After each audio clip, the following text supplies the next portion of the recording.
Hello, it's Pete here again, and today we are talking about some of the dies from Tim Holt's Chapter 4.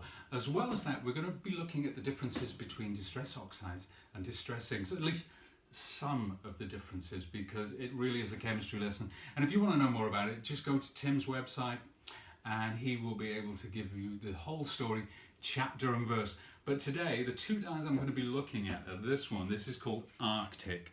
It's a wonderful die. What you're getting, this is the die itself. You're getting a die which can cut an aperture background, but you can also use it to create a stencil. And thirdly, you get all these wonderful little snowflakes which you can use on your project. So there are 3 different applications, at least 3 for that, so incredibly versatile. That is Arctic. Let's move along to Darling Deer. And there are 4 absolutely wonderful classic deer dies there. Wonderful family, really cool set. I love this. Works particularly well with the Arctic set. So we'll put those to one side for a second. And today I'm using the blending head from my multi-purpose tool, and I'm using some of Tim's mini distressings from Ranger. So if I take this piece of white card, what I'm going to do, I'm going to get a blended background with this. And I'm going to start at the edge. That's very important. I make wide circles and then I move in to the card like so, blending it from dark to light. So we want this to fade out as we get to the bottom. So come in from the other side again. Now, it's important that we come in from the edges. You can put the pad directly onto the center. There's a way of doing it without getting a horrible mark. Sometimes you do that, you get a big circle. That is the last thing that we want in truth. But I am going to show you how to do that without too much impact on your design. So if I take this, place it on the center, very, very, very lightly indeed start to apply the pressure. So there you see we've got a nice blend without getting that circle stamped in the center there. So I'm using a wonderful combination: shaded lilac, broken china and chipped sapphire. Now the middle color is from a different part of the spectrum as the other 2, but it really does give you a wonderful blend, and this is something that you can do seamlessly. Now I'm using broken china. You can do seamlessly with distress inks, and you wouldn't necessarily be able to do this with watercolors, because those pigments, when they mix together, sometimes if they're from a different part of the color spectrum, you get some really muddy results. Not so with distress products, my friend. There we are. So we're blending that up already. That looks gorgeous, that lovely broken china and shaded lilac. Now we'll come in with the darker color. I always like to work from dark to light as well with this. So I'm going to start at the top this time and blend in. You can see this one is much darker. It's chipped sapphire. So it's almost like a very rich, deep purple. That's the color, not the band, for those of you who remember them. Remember Deep Purple, Brandon? No, he's shaking his head, bless him. Very good, Ben. There we are. Now, you can see there I've got this wonderful graded colour background there. It's quite light in the centre, quite dark at the top. And the way to bring that to life, one of the ways to bring it to life, is with a spritzer tool. This is Tim's Distress Sprayer. And if you pump it vigorously like this, you get a mist. You get a wonderful mist. And that water will activate the distress inks. You can see there the colour is starting to ebb away from where the water is, and it creates this wonderful aurora. What you can also do is, if you pump it lightly, you can get splatters. So we can get, but the key to it is it's controllable.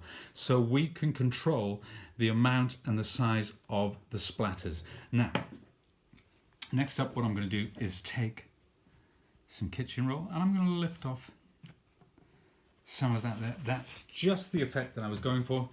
And I'm going to take my heat tool. This is the Sizzix heat tool, and I'm going to dry it off. But before I do, I'm going to lift this away from the surface.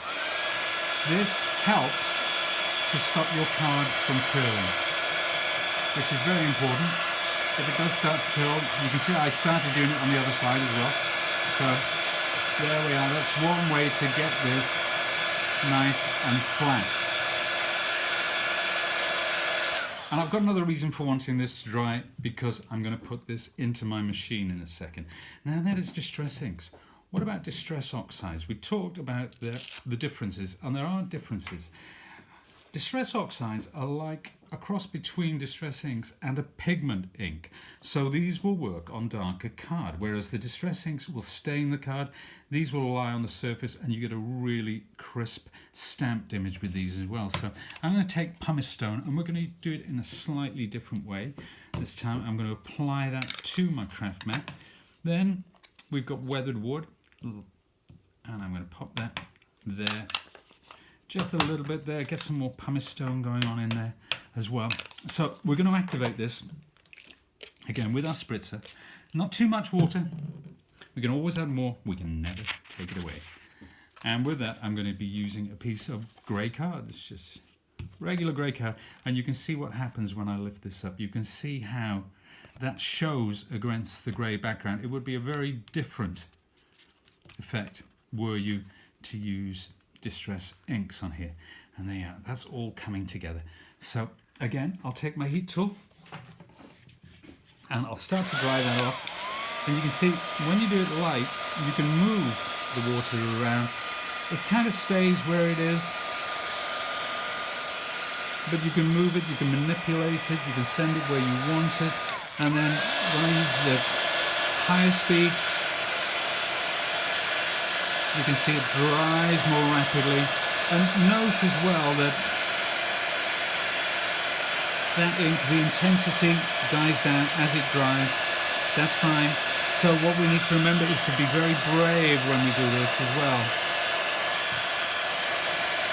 And this is the effect that I want. I don't want it over the top. I just want it like background interference. So I'm just going to take a couple more there. A little bit more in the top. Because we can always, as I say, we can always add more. We can always add more. So let's go back in again with the heat tool. Put it on the high speed. Now you can always, for best results really, you can leave these to dry naturally. Just put them to one side. We don't have that luxury here today, unfortunately. But that's another way of doing it. And it's quite a different effect as well. So that's what I want. I'm going to take away some of that colour. And I'm just coming in with a little rusty hinge. Now, this is a very rich, almost somewhere between a brown and an orange. And I just like the effect that this gives on the grey. Just adding a little bit of colour really perks it up. So we'll come in there, again, dab it randomly. You can see, look at that, look at the intensity there. But that, of course, is going to die down when we apply the heat. That's gorgeous. I love that. Love that colour. Love, love, love. So this is Rusty Hinge, and again, I'm coming in with my heat tool.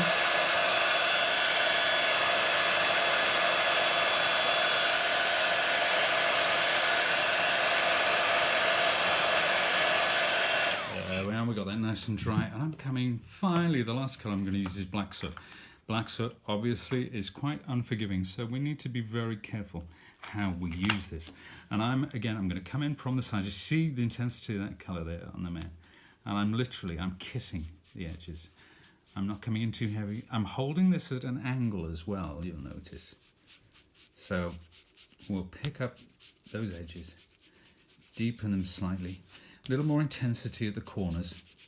And this is going to make a great background, as we'll see in a moment from a card that I prepared earlier.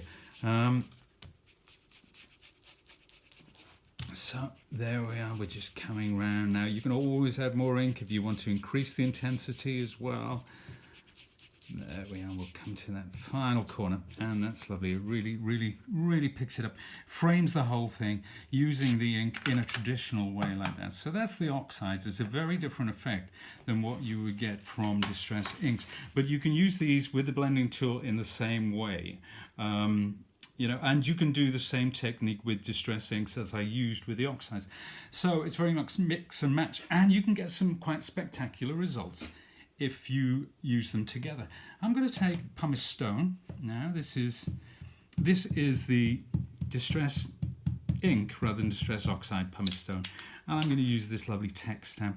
I'm just going to come in at the base there, and I'm going to add just a little bit of text, quite random really. That one's almost a ghosted image there at the top. And the next thing, of course, final piece, is to place this face down onto my die and pass it through my machine, which I shall bring in now. Today I'm using the Big Shot fold away machine, and I'm going to place that face up. It's always better to cut face up. One of the reasons, as you will see, as Brandon follows this along, is that you can see how good the cut is. You can see if it's moved out of register. You can see if with the more complex dies, sometimes you might want to run it through twice to ensure a really clean cut. But I don't today, but I thought I'd show you that anyway. So that is everything cut out. I'll just put my machine to one side, like so. And now I could use my die pick. I'm just going to take the edges of my tweezers, and I'm actually going to lift that out. Wow, how about that? How about that for a wonderful background? Isn't that gorgeous? But of course, don't forget, you've got all these little bits as well, which you can use. Now, I could do the same with that one as well, but rather than do that, what I will show you is what I've made previously here. And you can see I've added, my dear, a little sentiment. There's a wonderful stag there, very proud. I've put the little bits back in the center as well, you can see there. I used old paper distress ink around the edge just to give it that kind of vintage tinge. You can see the text going on there. So that's a way of using this as a background. Now, the second card, again, the same deal. This time we've used the silver glitter card. The metallic and the glitter card, incidentally, are from our opulent cardstock range, so I implore you to check that out. And again, the same background. This is the background we inked, but boy, does it come to life when we die cut it using the Arctic die. Two lovely cards there, quite classy. But let's look at other ways of using this die now with this one. How about this? Now, this time, rather than die cut the background, I actually used the die cut as a stencil. So I didn't ink through, I used white acrylic or gesso, whichever you prefer. So that's another way of using this die. And next up, the little bits that come out, those snowflakes themselves. How about that? And again, this is the rose gold opulent in the background, and you can see I've used the snowflakes on that card just to pick it up, just to add some detail to that. That's quite a collage kind of style going on there. Now, how about this? This time, using distress inks, I've used tumbled glass, and I've used, if memory serves, what was it called? Help me out here, Brandon. Crushed olive. It was crushed olive, of course it was. Tumbled glass and crushed olive. Again, cut from stencil film and then inked through to create this background motif. You can see the lovely snowflakes and two of our dear family in the front there. Now, remember the snowflakes that came out of this as well? How about applying a glaze to them and creating something classy and simple like that? Sometimes it doesn't need to be a big overblown statement. Sometimes the simplest motifs work the best. I love those cards. And that, my friends, has been the Arctic die from Tim Holtz and the darling dear family. Now, if you want to know more about these products, then go to sizzix.co.uk if you're in Europe or the rest of the world, or if you're in the US, Sizzix.com. And if you want to find out more about distress inks and distress oxides, then go to Tim's website. He knows them inside out. It's been really great fun today. Thank you for joining me. Thanks to Brandon on the camera. I'll see you again soon. Bye.